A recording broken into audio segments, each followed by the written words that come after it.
அனுதின பரலோக மன்னா ஜனவரி 9. உன்னை விசேஷித்தவனாகும்படி செய்கிறவர் யார்?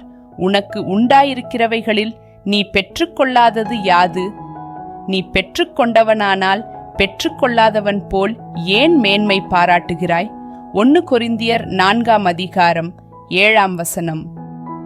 தேவனால் அழைக்கப்பட்டு பிரதிஷ்டைக்குட்பட்ட தேவனுடைய பிள்ளைகள் தாங்கள் சத்தியத்திலும் கிருபையிலும் அவரிடம் சேர்ந்து நிலை கொண்டிருப்பது தங்களுடைய சொந்த ஞானத்தினாலோ அல்லது தங்களுக்கு போதித்தவர்களின் ஞானத்தினாலோ அல்ல, தேவனுடைய ஞானத்தினாலும் கிருபையினாலும் உண்டானதென்பதை உணர வேண்டும்.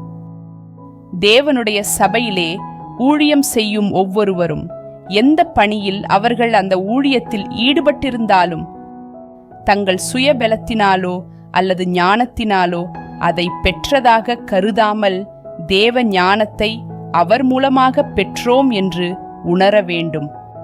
சகலத்திலும் நான் அல்ல, அவரே என்னை நடத்துகிறார் என்று அறிக்கை செய்கிறவனாகவும் காணப்பட வேண்டும். இவ்விதம் செய்யாதவன் அவர் கிருபையை மறுதலிக்கிறவனாயிருப்பான். மீண்டும் இந்நாளுக்குரிய வசனம். உன்னை விசேஷித்தவனாகும்படி செய்கிறவர் யார்? உனக்கு உண்டாயிருக்கிறவைகளில் நீ பெற்றுக்கொள்ளாதது யாது?